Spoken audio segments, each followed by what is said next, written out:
Adam Lerner, BrooklynPhotoworks.com, and today I'm going to take you through a photo shoot I did with my friend Kim.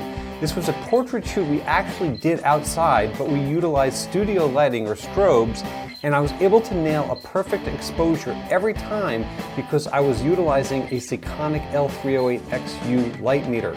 Now this is a very small, compact, but very robust light meter, and it's been around for a very long time, but this is the most recent update. I actually have the L308 and I've had it for years, and this one does a whole lot more. It's really, really cool. It does all different kinds of photo modes. It does DSLR video mode, so you can get your perfect exposure for shooting DSLR video, and it even has a cine mode, so it's really versatile for us content creators out there. But let's really specifically talk about this shoot. Now, as you can see in my setup here, I've kind of emulated or mimicked the same kind of setup that I had outside, okay? So we've got the ELB 500 TTL from Elinchrom. That's the pack that I'm going to be using, or that I did use. I've got the gigantic Rotolux. It's about a 5-foot Rotolux, which is like an octabox with a diffuser, really wonderful soft light. Then I've got the mini Rotolux back here, which I used a couple of different ways. And then rather than having a gigantic backdrop, I've just got a reflector back here, but you guys can get the idea and I'll take you through it.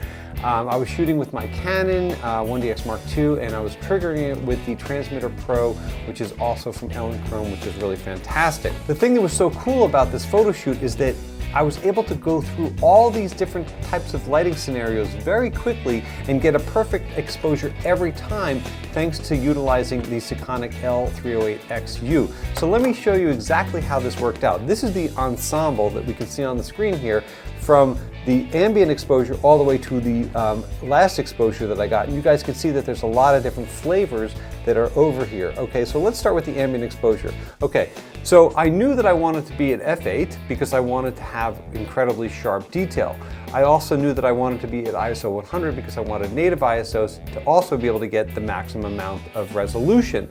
And then I was at 1/125th of a second because I was locked on a tripod. I really did not need to go any faster of a shutter speed than that. So this exposure here was the exposure with just utilizing ambient light. As you can see, it is wildly underexposed. There's not a whole lot of ambient light that's influencing our image right here, okay? So then I put my light meter to use, okay? And here we go, okay? All I did was I put the light meter in front of Kim, like this. Let me actually turn it on. Okay, I had the giant softbox, the Rotolux right here. I put the light meter in front of Kim. I hold it down like this, and I triggered my light. Boom, just like that. Okay, it says right now f5.6. I went over here. Actually, I even utilized this little guy because that's why we're shooting wirelessly. So I just basically upped the power and I retested my light. Boom, and we're at f8, thereabouts. We're at f8. And that's as simple as it takes. So instead of trying to kind of guess my exposure and, you know, monkey around with this thing and keep dialing it back and forth, in literally two tests, I was able to get the exposure to be absolutely perfect. And this is a really nice headshot. The background is a little bit gray, but the exposure on him is perfect. So then I thought to myself, you know what would be, how cool would it be is if we got that background to go completely white without influencing the exposure in the front. So all I did basically was I turned off this light here, I turned on the backlight there, and I tested my exposure. So I basically put this guy back here, and I'll just show you guys really quick. I held this guy over here, boom, and I'm at f16. Well, I'm already there. But anyway, I dialed it in to be one full stop. So if I was at f8 with this light, I want it to be one full stop greater with my backlight, which is f16, which is perfect. And then, you know, I basically, boom, triggered it. And I had a perfect exposure on Kim's face and a perfect exposure on my background. And literally, that was like from one frame to the next frame seamlessly. I think the only thing that I ended up doing was taking the little mini Rotolux and putting it directly behind him and using his body to block it so that I could get really perfectly even light on my background. So I just kind of slid this thing around and lowered it a little bit so that his body blocked it, but it was putting a perfect spread on the background, and we were able to go from there. But the interesting thing is, okay, if you look at these two frames here, let me just do something real quick. I'll just show you something really quick here. If you look at these two frames, you can see that the exposure on Kim's face is virtually identical. The only difference is that now we have the background that has gone completely white, which is really cool.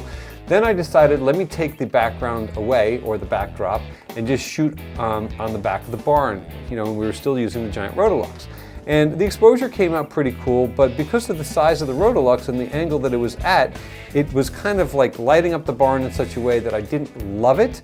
But you can see across these frames here, if you look at the three frames, okay, the exposure on Kim's face remains identical. The only difference is what's happening in the background. So literally we've got three absolutely completely unique and beautiful portraits here that are the exact same exposure because we've basically tested it properly. The only thing that has changed is our background. Then I decided, you know what, okay, rather than using this gigantic Rotolux, let me use the mini Rotolux. So I basically swapped these two modifiers. I took the Rotolux, I put it very close to Kim's head, and I put it on a slight angle like this so that it would kind of cast a much more interesting light with a lot more character, and it also would influence my background far less. So my background would be a lot darker.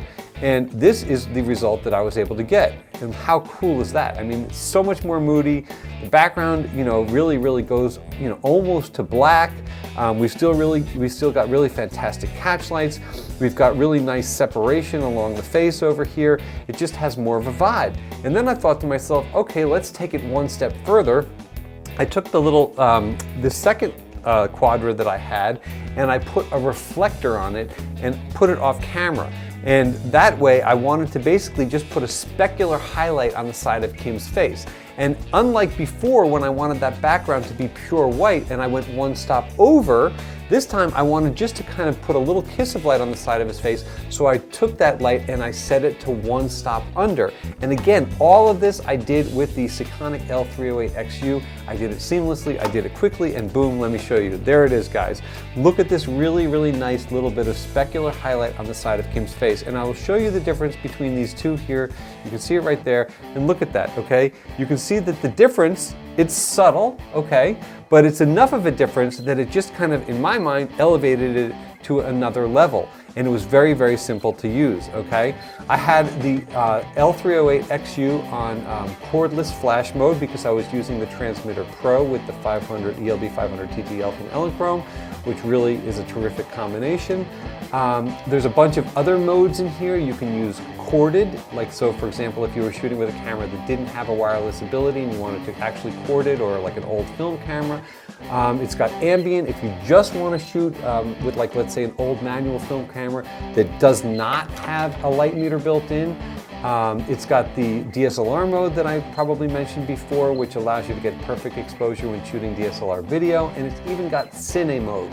So it's a really robust and really powerful little guy. I think everybody should have one of these in their kits. I know that I've always had an L308 in my kit, and now there's the L308XU, which is just a terrific upgrade. It even has a backlight on the LCD that comes on in low light situations, which just makes your life easier. So there you go, guys. I will leave links below so you guys can check this out further, look at all the specs. It's really cool.